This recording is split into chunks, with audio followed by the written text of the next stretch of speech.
Look to the skies, the flying saucers will always be there.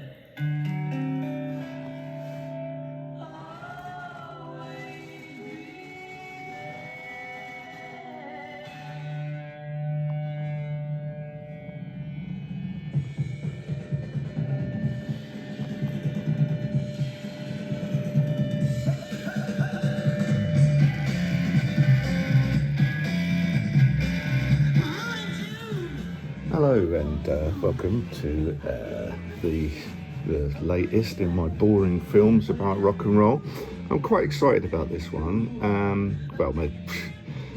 It's all relative. My excitement level's gone from about a 1 up to about 3, so it's nearly off the scale for me. But I thought I'd do this video. I was going to do it about Little Richard. As you can see, I've got some of his records here. Various, but I just thought, do you know what? The thing that really excites me about rock and roll is when it's slightly unhinged, and the garage punk genre is, it's devastatingly good in my opinion, most of it. So I'm going to quickly run through one of my favourite record labels, which is the ROXY record label. You can hear. But I will deal with Little Richard quickly. Little Richard, his original albums, that was Specialty, but reissued by Ace. Great. His compilation albums look like crap, but are actually wonderful. Some of them are original recordings. Some of them, like this one, are re-recordings, often for the VJ label in the 60s. Richard used to leave record companies, re-record his entire output at somewhere else so that he'd get all the royalties still.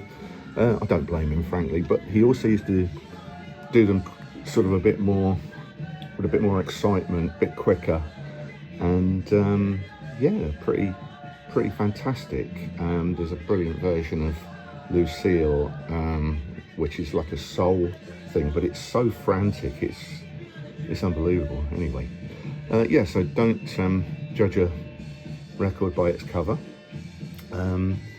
Here's a single of his, She's Got It. That's the original from The Girl Can't Help It, and that one on Lost Tonight recordings is another recording of it, the second recording, and that one is better than that one, even though that one's really good.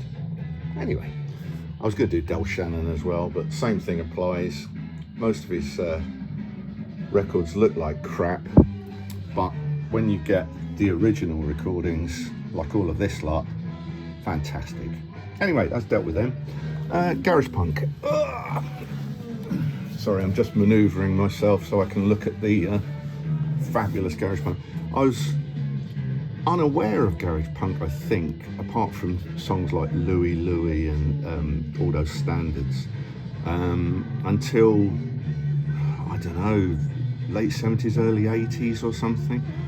And it was through the Pebbles compilations that I got into it. I missed out on Nuggets originally, which was Lenny Kaye's early. Here we go. Here's a Nuggets album for you. That's the recent Volume 2 reissue. I haven't got Volume 1 because I've got it on all the Pebbles records. It was redone by them. Anyway, I missed out on Nuggets, got into Pebbles, all of which are just bloody fantastic. Every single one of them. Look at that, Volume 12, look at the cover on that. Fantastic songs on this one. It's sort of a pop record, actually. Mad Hatters, I'll Come Running, that's great. Vegetables, Feel the Music. The Jam, not that Jam, another Jam, Something's Gone. I think a lot of these were session musicians, and all the better for it. Bloody wonderful they were. There's the Pebbles box set, which is still one of my prized possessions, even though some of the tracks on there are pretty dreadful. Highs in the mid-60s they did, which was basically the same as all the other ones, except they focused on different areas. This one's from Texas. This and this were the two gateways for Pebbles to me. This first one, this pink one, has some wondrous songs on it. 5 years ahead of my time. Ain't No Miracle Worker, Action Woman. Primitive by the Groupies, absolutely wonderful. You're Gonna Miss Me by the Spades, the Squires Going All the Way, I think that was their only record. Hey Little Bird by the Barbarians. There's not a bad track on there really. Still a tremendous record. Then we got into Back from the Grave, also marvellous, crazy records. A lot of duplication on all of these. Girls in the Garage as well, from the Romulan record label. Look at that, good label. But for me, my favourite record label is ROXY. Now, they did these albums, Mayhem and Psychosis, and the front covers were always the same. They did 3 of those. I've got volume 3 and I've got volume 1. I'm missing volume 2, but when I looked at volume 2, my brother's got volume 2. When I looked at volume 2, I had all the tracks on other compilations anyway, so it was a bit silly me buying it. But in retrospect, perhaps I should have bought it at the time, but I don't think you can find it now beyond Discogs, and then it'd be overpriced, so I'm not going to buy that. But it's one of those special records, very much like the first Pebbles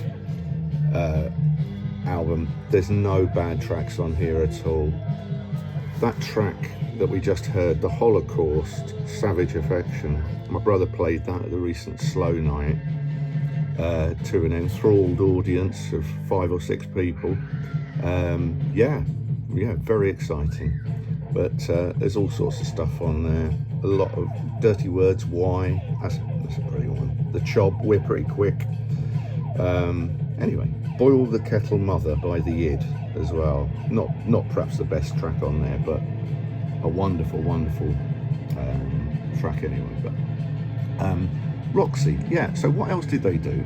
Apart from a couple of EPs, ROXY only released 5 LPs,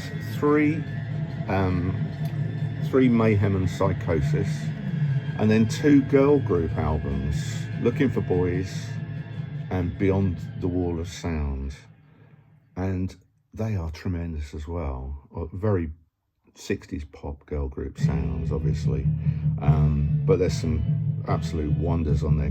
Ellie Greenwich, The Secrets, the Honeys, who were basically Brian Wilson's wife, and a couple of others, I don't know, the Pussycats, Dorothy Berry, especially good, Jackie DeShannon, etc. Anyway, yeah, these things make me very happy. Apologies for the level of excitement and the level of camera shake today, but I'm done. I'll see you. Bye.